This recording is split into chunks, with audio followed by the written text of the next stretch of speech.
Moving iron instrument होता क्या है। आइए देखते हैं हम मूविंग आयरन इंस्ट्रूमेंट होता क्या है उसको देखेंगे। देखिए, मूविंग आयरन को क्या बोलेंगे, चल लौह उपयंत्र। मतलब कि जो मूविंग आयरन क्या करेगा, उसमें मूव करेगा, जो हमारी वाइंडिंग रहेगी वो क्या करेगी, उसमें स्थिर रहेगी। ठीक है, तो देखो, वे उपकरण जो प्रयोगशाला में व्यापक रूप से यूज़ करते, कहाँ पर यूज़ करते हैं हम, प्रयोगशाला में यूज़ करते हैं, व्यापक रूप से इसका यूज़ किया जाता है। ये लागत में कैसे रहते हैं, सस्ते होते हैं। ठीक है, कैसे रहते लागत में, ये सस्ते और मजबूत होते हैं। ठीक है, इसे आवश्यकता के अनुसार सुग्राही बनाया जाता है। कैसा, आवश्यकता के अकॉर्डिंग उसको एक्यूरेट किया जाता है। ठीक है, और ये कितने प्रकार के रहते हैं, दो प्रकार के रहते हैं। आकर्षण प्रारूपी लौह उपयंत्र, जिसे क्या बोलते हैं, attraction type moving iron instrument होता है। और सेकेंड होता है विकर्षण यानी रिपल्सन टाइप वाला, जी वाला। देखिए, ये सेकेंड वाला क्या है, repulsion type moving iron instrument. ठीक है, तो देखिए आपको समझ में आ गया है कि मूविंग आयरन इंस्ट्रूमेंट क्या होता है। तो ये दो प्रकार के रहते हैं, और इसमें क्या रहता है, मूविंग आयरन इंस्ट्रूमेंट में आयरन क्या करेगा, मूव करेगा उसमें। ठीक है, और ये कैसे रहते हैं, सस्ते होते हैं और मजबूत होते हैं। ठीक है, और आवश्यकता के अकॉर्डिंग उसके हम क्या करते हैं, एक्यूरेट बनाते हैं। तो सबसे पहले हम देखेंगे attraction type moving iron instrument. ठीक है, attraction type moving iron instrument, जैसे आपको इस डायग्राम में देखो, मैं इसको थोड़ा सा और छोटा करूँगा। ठीक है, ताकि आपको प्रॉपर पूरा डायग्राम दिख जाए। देखिए, ये डायग्राम आपको दिख रहा होगा। ठीक है, इसमें ये हमारे पास एक स्केल है और ये पॉइंटर है। ये पॉइंटर किससे, मूविंग भाग से हमारा जुड़ा रहेगा। किससे, जो मूविंग रहेगा उससे, मूविंग आयरन से ये कनेक्ट रहेगा। लोह के पीस में बल की दिशा, ये किस दिशा में बल जाएगा ये दिखाएगा इसमें। और ये चल लोहा नियंत्रण, मतलब कंट्रोलिंग टार्क क्या है, ये कंट्रोलिंग भार हमारे पास यहाँ पे लगा है। और ये हमारे पास एयर फ्रिक्शन डैम्पिंग का हम इसमें यूज़ किया। आपको ये भी पूछा जाएगा कि मूविंग आयरन इंस्ट्रूमेंट में किस डैम्पिंग का यूज़ किया जाता है, तो एयर फ्रिक्शन डैम्पिंग का यूज़ किया जाता है। ठीक है, किसका, एयर फ्रिक्शन डैम्पिंग का। धारावाही कुंडली, इसके अंदर जो हम इसमें वाइंडिंग करेंगे वो क्या रहेगी, उसमें धारावाही रहेगी, और वो वाइंडिंग क्या स्थिर रहेगी। लेकिन जो हमारे पास आयरन इससे जुड़ा रहेगा, वो आयरन क्या करेगा, उसमें मूव करेगा, और इस आयरन से हमारा पॉइंटर जुड़ा रहेगा। पॉइंटर के साथ साथ में हमारा डैम्पिंग भी इससे जुड़ा रहेगा, ताकि जब पॉइंटर डैम्पिंग को क्यों लगाते हैं, यहाँ पे इस पोजीशन, यानी कि यहाँ पे आके वो इस तरह से क्या करेगा, मूवमेंट इस तरह से करेगा। लेकिन अब हमें क्या करना रहेगा कि जल्दी से जल्दी हमें रीडिंग लेना है। तो रीडिंग लेने के लिए हम क्या करते हैं, उसको जल्दी रीडिंग लेने के लिए डैम्पिंग का यूज़ करते हैं। ठीक है, और कंट्रोलिंग टार्क और डिफ्लेक्शन टार्क किस प्रकार से होते हैं वो मैं पिछले वीडियो में बताया हूँ, आप उसमें जाके देख सकते हैं। ठीक है, ये इसके लिए हमारी, ठीक, आगे बढ़ते हैं हम इसके कुछ इंपॉर्टेंट पॉइंट्स को देखते हुए। तो देखो, यहाँ पर देखना, इसके सिद्धांतों के बारे में इसमें बताया है। ये एट्रैक्शन, यानी कि जो एट्रैक्शन टाइप वाला हम पढ़ रहे हैं, तो एट्रैक्शन टाइप का क्या रहता है, एट्रैक्शन के आकर्षण के सिद्धांत पर ये काम करेगा। ठीक है, इसमें विद्युत चुंबक के बीच में क्या रहता है, विद्युत चुंबक के बीच में मध्य में एक लोह की एक छड़ रखी जाती है। विद्युत चुंबक जैसे ये वाला रहेगा, यहाँ पर वाइंडिंग करें यहाँ पर, और ये आयरन की एक छड़ रखी है हमने। ठीक है, अब देखो, छड़ रखी है, जब चुंबक चुंबकित होता है तो छड़ क्या करेगी, चुंबक की ओर आकर्षित होते हैं। क्या करेगी, चुंबक की ओर ये आकर्षित हो जाएगी। ये छड़ हमारी जो मूविंग आयरन रखी है, देखो ये दो वाइंडिंग रहेगी, इसके बीच में मूविंग आयरन को इसको रखा, और जैसे हम इस वाइंडिंग में सप्लाई को कनेक्ट करेंगे, जो भी मेजर करेंगे, तो वो क्या करेगी, मैग्नेट उसका भी बन जाएगा। ठीक है, तो वो क्या करेगा, उसमें मैग्नेट के कारण अट्रैक्शन का फोर्स लगेगा इसके ऊपर, और वो इस पॉइंटर को घुमाएगा, और जो हमें रीडिंग प्राप्त होगी स्केल के ऊपर। ठीक है, अब हम देखेंगे रिपल्शन टाइप कैसा रहता है। रिपल्शन टाइप भी बस केवल उसमें थोड़ा सा चेंजेस रहेगा। क्या है, वो अट्रैक्ट होगा, यानी कि चुंबक उत्पन्न होने पे वो दूर जाएगा। अब इसमें देखो चल्यमान, ये वाला आयरन हमारे पास है ना, ये वाला कैसा रहेगा, ये मूव करेगा। लेकिन ये आयरन एक लगा है, ये क्या स्थिर रहेगा, ये है ना, ये स्थिर रहेगा, इसको ध्यान रखना। अब ये वाले हमारे पास रहेगी, ये वाइंडिंग और ये पॉइंटर हमारे पास इससे जुड़ी है।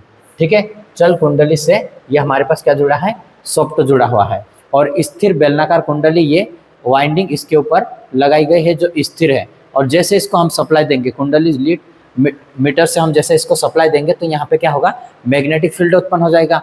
ठीक है। जब मैग्नेटिक फील्ड उत्पन्न होगा तो ये क्या करेगा, उसको रिपल करेगा। इस तरह से हम एडजस्ट इसको या इसको रखेंगे कि वो आपस में रिपल करेगा। जैसे आप मैग्नेट पढ़ते होंगे तो एंड टू एंड पोल रहता है, वो आपस में क्या करता है, रिपल करता है। एस टू एस भी क्या करेगा, रिपल करेगा। लेकिन एन और एस के पास में अगर हम लाते हैं, ठीक है, अगर ये एन और एस के पास में लाएंगे हम तो क्या होगा, इसमें एन और एस के पास में जब लाएंगे तो वो आपस में अट्रैक्ट करेगी, ठीक है, दूर नहीं भागेगा, ये क्या करेगा, आपस में पास में आएगा ये, ठीक है। एस एन भी अगर लाएंगे तो भी ये अट्रैक्ट करेगा, ये हमें पता होना चाहिए। और एस एस और एन एन क्या रहेगा, ये रिपल करेगी, एक दूसरे से दूर जाएगी, ठीक है।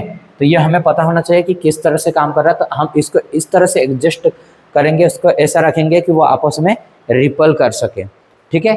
अब देखो इस थोड़ा सा इम्पोर्टेंट इसमें लाइन पढ़ लेते हैं हम। देखो इस प्रकार के उपयंत्र में, इस प्रकार के इंस्ट्रूमेंट में क्या होता है, दो लोह फलक रहते हैं, दो रहते हैं, कितने रहते हैं, दो। उसमें लोहे का मतलब आयरन का पार्ट यूज करा हमने, ठीक है, वेन होती है, जिनमें एक स्थिर होता है और एक कैसा रहता है, एक मूवमेंट करता है। एक स्थिर रहेगा, एक मूवमेंट करता है, जो मैंने आपको बताया था वही वाला, ठीक है।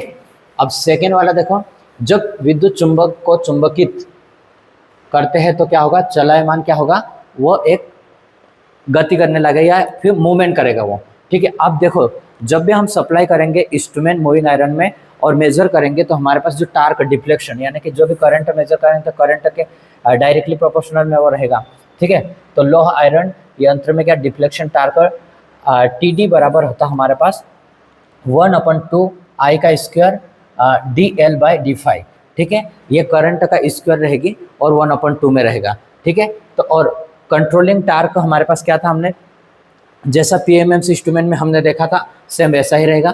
तो ये T C is equal to में के फाइव रहेगा, ठीक है। स्थिर अवस्था में क्या होगा, स्थिर अवस्था में जब होगा, जब डिफ्लेक्शन टार्क और कंट्रोलिंग टार्क दोनों बराबर हो जाता है तो हमारा पॉइंटर क्या होगा, स्थिर हो जाएगा, ठीक है। स्थिर अवस्था में क्या होगा, डिफ्लेक्शन बलाघूर्ण बराबर में नियंत्रक बलाघूर्ण यानी कि deflection torque is equal to में कंट्रोलिंग टार्क हो जाएगा, ठीक है। अब देखो कंट्रोलिंग टार्क और डिफ्लेक्शन टार्क का हमने क्या करा, इसमें रखा।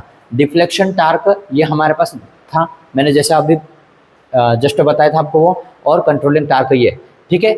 इसको और इसके बीच में हमने रिलेशन लिखा रहा, ठीक है। तो इसको क्या करा हमने, इसमें गुना कर लेंगे तो देखो ये इधर की साइड आ गया, ठीक है। इसका गुना अगर आप करो या फिर इसको, तो ये हमारे पास 1/2 के, ये इसका इसमें कर ले तो क्या आ गया, आई का square D L by D five, ठीक है। तो ये वाला हमारे पास डिफ्लेक्शन का पूरा आ रहा है, क्या आ रहा है, ये डिफ्लेक्शन के लिए शो कर रहा है हमारे पास, ठीक है। क्या है, डिफ्लेक्शन के लिए। तो डिफ्लेक्शन हमारे पास देखो ये स्थिर रहेगा, ये भी स्थिर, तो हमारे पास करंट के स्क्वायर के डायरेक्टली प्रोपोर्शनल रहता है, किसके स्क्वायर के, करंट के स्क्वायर के। इस कारण से देखो पीएमएम से हमने पढ़ा था कि वहाँ पे करंट के स्क्वायर नहीं था, डायरेक्टली प्रोपोर्शनल ऑफ करंट था, इस कारण से वो लीनियर था। लेकिन ये लीनियर नहीं रहेगा, यूनिफॉर्म नहीं रहेगा। अब मूविंग आयरन इंस्ट्रूमेंट में क्या होता है, देखो मूविंग आयरन इंस्ट्रूमेंट हमेशा ध्यान रखना वो आरएमएस वैल्यू को मेजर करता है। मैं आपको कंपैरिजन के साथ में ये भी बता रहा हूँ, पीएमएमसी इंस्ट्रूमेंट क्या होता है, वो एवरेज वैल्यू को मेजर कर रहा है, ठीक है। ये क्या करता है, एसी मतलब प्रत्यावर्ती धारा और दिष्ट धारा डीसी दोनों को के ऊपर काम कर सकता है, मतलब दोनों को मेजर करने के लिए इसका यूज करते हैं हम, ठीक है। लेकिन पीएमएमसी को किसके लिए, ओनली डीसी के लिए हम यूज कर रहे थे, ठीक है। तो ये भी ध्यान रखना आप। नेक्स्ट वाला देखो, नेक्स्ट वाला इसमें देखेंगे, थोड़ा सा आगे चले गए, थोड़ा 1 मिनट, ये है, ठीक है। इसमें वायु घर्षण अवमंदन का उपयोग किया गया, जैसे मैंने आपको बोला था एयर फ्रिक्शन डैम्पिंग का हम इसमें यूज कर रहे हैं, ठीक है। एयर फ्रिक्शन डैम्पिंग का, और डैम्पिंग का यूज हम क्यों करते हैं मैं इसको भी आपको बताया हूँ, ठीक है। इसका पैमाना समरूप नहीं होता, मतलब यूनिफॉर्मली नहीं होता है। इसका रीजन भी मैंने आपको बोला था, क्योंकि ये इसका डिफ्लेक्शन रहता है हमारे पास आई के स्क्वायर में रहता है, इस कारण से, ठीक है। इसका पैमाना असमरूप होता है, ठीक है, नॉन यूनिफॉर्म रहता है, ठीक है। यदि चल लोह उपयंत्र में प्रत्यावर्ती धारा प्रवाहित करते हैं तो यह प्रत्यावर्ती धारा का आरएमएस मान को मेजर करेगा। अगर हम मूविंग आयरन इंस्ट्रूमेंट में एसी को हम सप्लाई देकर उसका मेजर करेंगे तो उसका आरएमएस वैल्यू को वो मेजर करेगा। वी एम बाई √2 रहेगा, आई एम बाई n/2 वो मेजर करेगा, RMS वैल्यू का ये फार्मूला है। ठीक है, अब नेक्स्ट है हमारे पास मूविंग आयरन इंस्ट्रूमेंट में क्या होता है, हाफ वेव रेक्टिफायर के अगर इनपुट को हम देते हैं, ठीक है, आउटपुट अगर वहाँ से लेते हैं हम उसको, तो क्या होगा, प्रवाहित धारा करेगी, तो ये हमारे पास Vm/2 और Im/2 मेजर करेगा। ठीक है, क्या होगा, मूविंग आयरन इंस्ट्रूमेंट में अगर हम हाफ वेव रेक्टिफायर का यूज़ करते हैं तो हम आउटपुट अगर उसको देंगे हम, ठीक है, तो हमारे पास रहेगा, क्या होगा, Vm/2 या Im/2 करंट मेजर करेंगे तो Im आ जाएगा। ठीक है, इसी प्रकार अगर हम मूविंग आयरन इंस्ट्रूमेंट में फुल वेव रेक्टिफायर का यूज़ करते हैं तो हमें मिल सकता है ये वाला आउटपुट हमें मिलेगा। ठीक है, अब देखो, यदि हमें I बराबर I0 plus I1 sine omega T plus I2 sine 2 omega T इस प्रकार से दिया रहेगा, तो मूविंग आयरन इंस्ट्रूमेंट क्या मेजर करेगा, अगर उसमें पूरा RMS मान अगर निकालना तो वो RMS वैल्यू को मेजर करता है, और ये पूरा दिया रहेगा तो इसका RMS वैल्यू हमें निकाल के वही रीडिंग हमें देगा। ठीक है, तो ये देखो, इसको भूल जाइए आप, तो ये वाला हमारे पास रहेगा पहले जो 0 रहेगा उसका स्क्वायर कर लो, प्लस में करो 1/2 और कोष्टक में I1 I2 का स्क्वायर करते जाओ जितने रहेंगे उनका, और उसके बाद उसका हाफ करके इसमें प्लस जो स्क्वायर करके ऐड करो उसमें। ठीक है, एंड रोड के अंदर। ठीक है, तो ये हमारे पास आ जाएगा, RMS वैल्यू आ जाएगा। ठीक है, नेक्स्ट अगर देखो, अभी नेक्स्ट क्या है हमारे पास, मूविंग आयरन इंस्ट्रूमेंट में क्या होता है, हिस्टेरिसिस आने को कम करने के लिए किसका यूज़ करते हैं हम, लोहा छड़ की छोटा बनाया जाता है। जो लोहे का छड़ यूज़ करते हैं ना, उसको क्या करते हैं, हिस्टेरिसिस लॉस को कम करने के लिए क्या करते हैं हम, उसको कम कर देते हैं। ठीक है, और लोहा छड़ को क्या होता है, लोहा छड़ के स्थान पर उच्च परमेबिलिटी वाला सामग्री की छड़ का हम यूज़ कर सकते हैं इसमें। ठीक है, किसका यूज़ कर सकते हैं, हाई परमेबिलिटी मटेरियल का अगर यूज़ करेंगे तो इसमें हिस्टेरिसिस लॉस कम हो जाती हैं। जैसे हम मटेरियल में पढ़ते हैं कि भाई हिस्टेरिसिस लॉस को कम करने के लिए, और हिस्टेरिसिस लॉस होता क्या है, वो चीज़ें अगर हम देखते हैं ना, तो क्या होता है, तो हम अधिकतर सिलिकॉन का यूज़ करते हैं इसके कम करने के लिए। ठीक है, नेक्स्ट है हाई फ्रीक्वेंसी के कारण कुंडली में क्या होता है, प्रतिबाधा और परिमाण उसका रिजल्टेंट बदल जाएगा। ठीक है, जिससे उपयंत्र सही मान नहीं पड़ता, और जिसे आवृत्ति त्रुटि यानी कि क्या बोलेगा, फ्रीक्वेंसी एरर कहते हैं। ठीक है, क्या है ये, हाई फ्रीक्वेंसी एरर के कारण कुंडली के प्रतिबाधा क्या होता है, कुंडली के प्रतिबाधा और परिमाण बदल जाते हैं हाई फ्रीक्वेंसी, जिससे उपयंत्र सही मान नहीं पढ़ पाता है। क्या है, उपयंत्र सही मान नहीं पढ़ पाता है। ठीक है, इसको ध्यान रखना।